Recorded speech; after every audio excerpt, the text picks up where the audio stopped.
Our breaking news, there is an active shooter at a Planned Parenthood clinic in Colorado Springs. At least 4 police officers are hurt, and we have reports now that 9 people have been taken to nearby hospitals. There are also shops in this area, businesses where people are on lockdown. They are holed up inside of their places of employment. I want to go now to CNN national correspondent Kyung Law.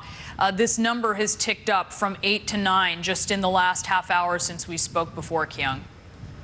We've been in constant communication with the hospitals, and the latest information that we're getting from the hospitals is that a total of 9 people have been transported. We don't know the conditions of the people who've been transported. What we do know is that out of those 9, 4 of them are police officers. And the reason why we say at least 9 is because the number has been fluctuating throughout this entire crisis. This started 3.5 hours ago, and it doesn't look like it's going to be ending anytime soon. There's nothing imminent that suggests that it's going to end immediately.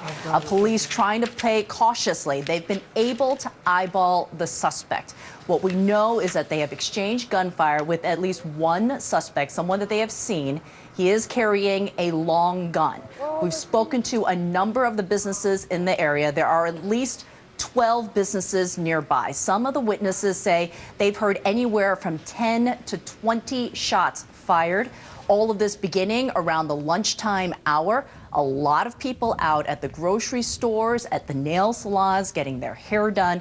A very typical holiday day that you see people out when all of a sudden they started hearing some of this gunfire. The people who we've spoken to are still stuck inside those businesses. A grocery store shut its doors. The manager's voice came on the loudspeaker, urging people to head to the back of the store away from the windows. We've spoken to a hair salon that said that they originally were looking out of the windows, but then a police officer ushered them to the back to safety. So those people are now being instructed via Twitter to call a local number, a 211 number, so that their families can find out whether or not they're safe. And Brianna, as you're watching these live images continuing to come out, what we're seeing are people being rushed out of there, wrapped in blankets. They don't have their coats. This was something that they did not expect. And we do need to clarify one thing. We don't know if Planned Parenthood was targeted. We don't know who the suspect is.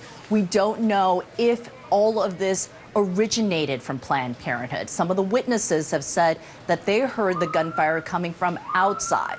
But when you deal with the long gun, it's very difficult to know exactly what the origin of those bullets are. So all of this still unfolding. The police department saying they're doing their very best to try to keep the public updated, but they are urging the public to stay as far away as possible because they still do have an armed suspect inside the Planned Parenthood Center. Still very unpredictable, Brianna. And we know that you're working to get more information, Kyung. We heard from the spokeswoman that she didn't have a total on the number of people who have been transported from the Planned Parenthood. And she actually said, basically, you know, we don't know how many people are injured, and it seems unclear as well whether all of those people have been reached. So we know that you're looking to get answers there. Kyung Law, thanks so much. We'll be talking to you again in just a moment. But I do want to bring in now Republican Congressman Adam Kinzinger of Illinois. He is an Air Force veteran who served in Iraq and Afghanistan, and he was honored as a hero here in the United States for saving a woman who was being attacked on the street and for disarming her assailant. So, Congressman, obviously you have some experience, some personal experience with weaponry, and I wonder, as you're looking at this situation here, how much damage could a long-range weapon like the one that we expect this shooter has, how much damage could that do? Well, the gun itself, nothing, but with a good shooter, somebody that knows how to utilize it, somebody who knows how to aim, it's a professional, maybe he's practiced, maybe has a training background, it could be very dangerous. You know, look, this is where we have to really appreciate every day. You know, you hear the stories here in Chicago, for instance, of the shooting that happened and the protests that are going on. But you have to remember that we have law enforcement officers that are out there every day risking their lives, putting themselves in harm's way to protect us. And as dangerous as this person, this shooter appears to be, we have much more fierce police officers that can disarm this situation. And they're going to try to do it peacefully if they can. And if they have to, they'll kill the shooter, but it's, I think, very important to remember that we have folks that are out there ready to do this for us, and they're really the 10% of society that can act in a tough situation, like the situation I found myself in. Things happen very fast. Your tendency is to freeze, but you have to be able to think through what's going on and think through the answers.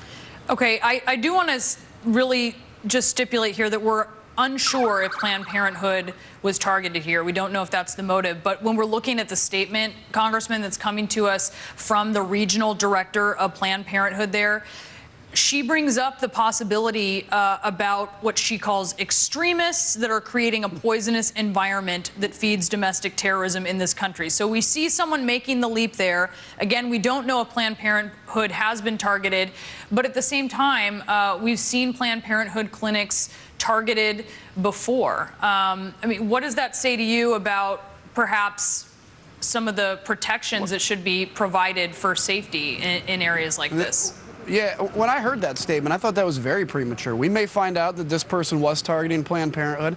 If we find out that he was not targeting Planned Parenthood, I would fully expect an apology from the Planned Parenthood director for saying that.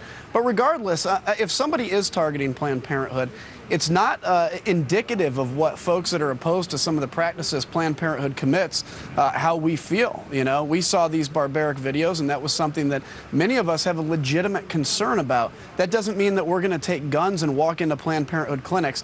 Obviously, this is a person that has a mental health issue that's to some level psychotic and crazy. And if he's targeting Planned Parenthood, and again, we don't know, if he is, he has taken a legitimate disagreement with a practice and turned it into an evil response, which is to go in and shoot people. But again, we don't know that answer yet, and I'm sure we'll be finding out shortly. All right, Congressman Kinzinger, thanks so much for talking to us. I do want to point out to our viewers, these pictures that you're looking at here on your screen are live pictures. You can see the SWAT team there operating in the area of this Planned Parenthood clinic. Obviously, the weather conditions have been deteriorating over the few hours since this all began. We've seen some people, I believe, come out of the clinic. Is that right, David? We've seen some people who have come out of the clinic.